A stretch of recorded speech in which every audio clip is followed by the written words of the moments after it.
Good morning, good afternoon, good evening, folks. Michael Zuber, one rental at a time, back with the one and only Mr. Greg Dickerson. How you doing, sir?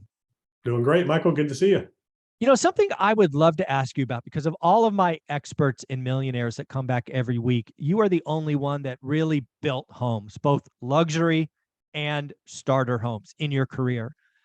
So as we sit here at the end of 2022, we are seeing builders cut back in mass.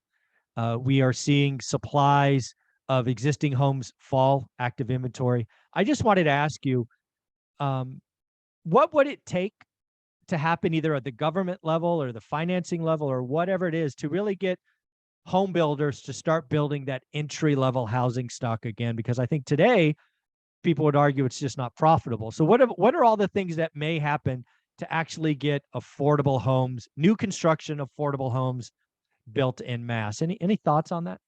Yeah, it's all of the above. So it is profitable. Building's profitable at all levels, and it's a volume game at the lower end of the spectrum of home building. And there's a lot of variables and factors that go into it. So number one, right now, obviously, the cost of the land, that's first and foremost. Then the cost of the entitlement process, and different cities, different counties, different towns have variable costs that, whether you're building $1 million home or you're building a $100,000 home, it's the same, in terms of building permit, costs and fees for certain things, that they charge you. So that's kind of silly, where it doesn't, it's not relative to the size of the house you're building that makes it prohibitive to build entry-level homes. Cost of land is a big one with real estate, in a super bubble like it is over the last couple of years because of interest rates. That's driven, the cost of land through the roof. Also with the pandemic, supply chain, all that, construction materials and things and construction labor has gone through the roof. We've lost a lot of people in the trades since 2009. A lot of people left and never came back. And a lot of people are retiring now that have been in the business a long time. They don't have anybody coming up behind them. So there's a lot of pressure on labor still keeping prices high. So you need a complete reset in housing and labor, materials, all of that, supply chain issues, all of those things have to be completely resolved and reset in order to get prices back down to where they're at an affordable level. And then now with interest rates where they are, I mean, it's just a perfect trifecta of unaffordability across the board, because housing prices spike so high, land costs spike through the roof, construction costs are through the roof, and now interest rates, it's just totally pricing people out of the market. So it's going to take a complete reset of all of the above that I listed to get back to building affordable houses again. And when you look at the national average median house cost, affordable is probably in the 200s. Probably. And now you're talking about 400 in most areas. I mean, I don't know if you can go anywhere and buy a $200,000 house anymore right now. New construction, it's very difficult. Yeah, it is. It is.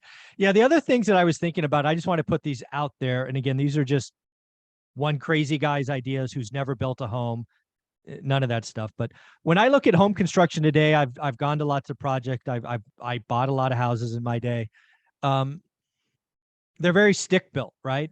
Maybe they're concrete and, kind of block in hurricane areas, but housing construction, near as I can tell, really hasn't changed in 40 years. Is it possible that there's maybe a cheaper way to build homes, whether that's the mythical 3D printing or can we re-envision how maybe a house is constructed, and maybe that's cheaper? Maybe it's, I don't know. I'm just trying to think of other things that may help produce affordable homes.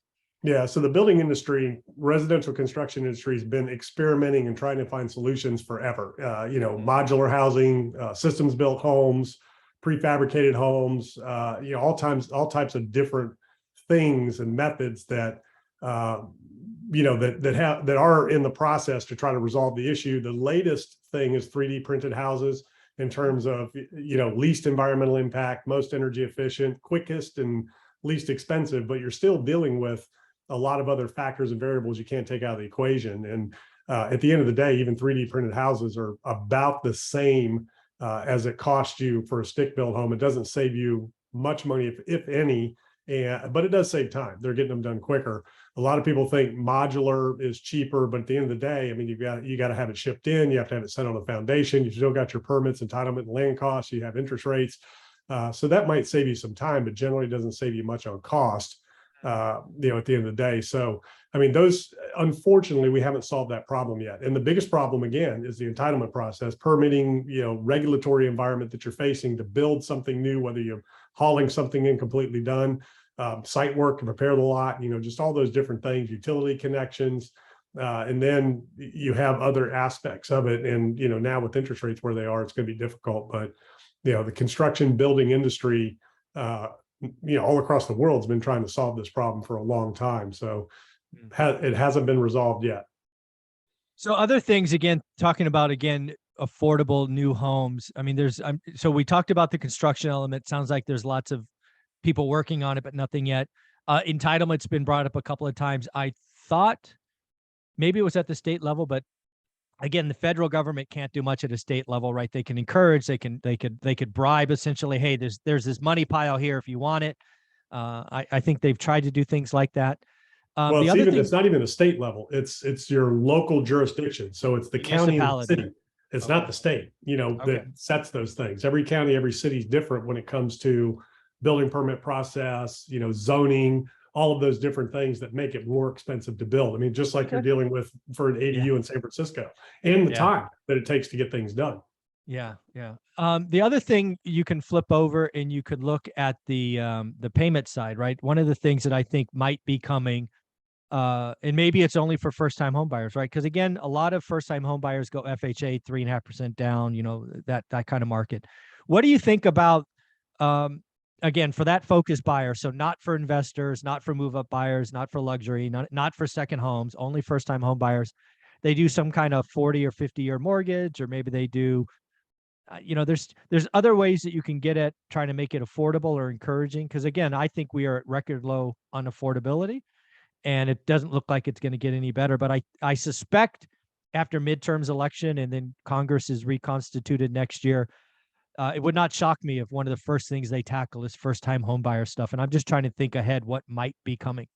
Yeah, so there's a lot of first-time home buyer stuff out there right now. And then, of course, you and I talked about the other day, 100% mortgages. So you're getting into subsidized mortgage lending, subprime type of stuff. And we saw what happened the last time we went down that road. And, that's not going to take pressure off prices. When you subsidize somebody to be able to pay more instead of addressing the core issue, which the core issue is the cost to build, period, and the cost of the financing to get it done, that until you address that, you're not going to resolve or solve any of the issues. And again, the Fed damaged housing by letting interest rates get so low. That's the only reason it exponentially spiked like it did in terms of values.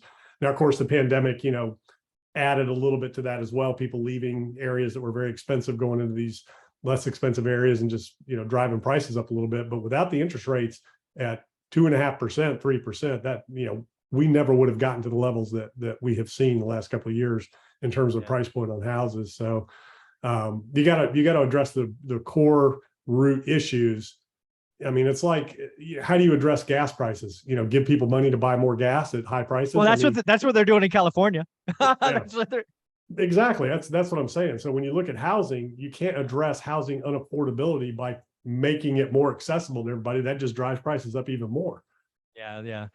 The other thing that I'm trying to think about, because again, I think my feeling about the Fed broke housing, which we've been talking about for a while now, and they clearly did.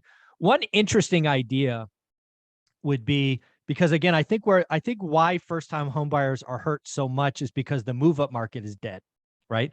I got into a house the last 2 years. I got a 2.5 rate or a 3.1. Shoot, rates are at 7. I'm not moving. What if somebody waved a magic wand and said, you know what? For calendar year 2023 and calendar 2024, we will let you take that mortgage rate to your next home. That would create supply, don't you think? Potentially, but right now there's, there's no inventory out there, but that's, I don't even know how that would work, because me neither. It was a crazy idea. I have no idea. Well, I've seen it. It's circulating out there. Somebody, I can't remember, I saw an article on it this weekend about, moving interest rate around, but it just doesn't even make sense, because the houses are different prices, different equity levels. I mean, Yeah. you'd have to get, where are you going to get the money? So is the government now going to start financing all the real estate for everybody and the banks are I out? just, again, let's just play with this a little bit. Again, this is just two guys talking, for 15 seconds of thinking. So let's just assume I have a first-time home buyer home. I have a 200K loan at 3%. Yeah. I want to buy a move-up home at 400. Again, we're just making stuff up now. So what if I sold the first home at 200 and I could take the first 200 grand of the next purchase at 3%, and then I get a second for whatever the delta is. I'm just Okay, making so this again, up. you're subsidizing an already inflation and artificially inflated value, and you're going to be back to bidding wars and back to no inventory, and I mean, because you've done nothing, so you're basically just Transactions would go up. Well, just drop rates transactions would. again. I mean, what Yeah, you're exactly. saying is just drop rates again and go back to 2%. Uh, Make rates lower so that people can afford what they're buying. What does that do? That drives prices up. Look at Yeah. automobiles, same thing. Yeah. Automobiles were driven up because you can borrow more than the vehicle was worth. You can spread the payments out longer and longer and longer. So again, that doesn't solve the root of the problem. That will create more problems. It'll create higher prices, less inventory, more demand. Just, it's really all you're doing. Yeah. Again, these are just crazy ideas. And again, these are ideas. These are not things I support. And let's be very clear, just so in case anybody's confused. I believe the only thing that really can fix what we're going through is time. The Fed broke housing. The natural order of housing is broken for years to come. It will fix itself sometime. But yeah, I'm not advocating any of these. I'm just trying to say, hey, what could help? Yeah. And I'm just saying ideas. That wouldn't work because you're just, Yeah. So there's really, again, the only thing you can actually contemplate that would fix it is keeping rates high or higher, so it completely destroys demand. More inventory stacks up because people are going to die, and they're going to be leaving houses behind. Time. And I think, I'm not sure, but I think our demographics are kind of flipping the other way, where household formation is actually shrinking a little bit because of immigration policy and things like that. I don't know how true that is, but I've been seeing, some of that, and I don't know how much undocumented population you can actually account for. And there's housing, there's housing. Every market's different. There's a lot of markets where inventory is stacking up, prices are coming down, things are changing quickly. Some of the areas that, that saw the influx from the pandemic are seeing it go the other way, and you're seeing net migration in some areas. Florida with the storms, you might see some people, hightail that out of Florida and get somewhere more inland and safer. But at the end of the day, the only way to fix housing, it's not by dropping interest rates again. That's what created the problem. It's not allowing people to move interest rates. It's not giving, people loans they can't, normally wouldn't. Anything you do to try to make it easier to buy drives prices up. That's all that does. Totally agree. Yeah. And again, I really do think people need to focus on supply. Whether supply is going to be a problem. And again, the only thing that I think really fixes this long-term is time. I certainly hope and wish for some kind of engineering creation that makes the affordable home cheaper. I'm glad people are working on it. I haven't seen anything that can do it yet at scale. But I wanted to ask you these questions. Greg, where can people find you? Yeah, gregdickerson.com. Wish I had better news, but it is where it is. And this is a very unique time in housing that we've never seen. Demand destruction while the market continues to contract in housing. Prices are sticky. They're holding up in most areas and people don't want to sell. I mean, it's weird. You have seller destruction and demand destruction.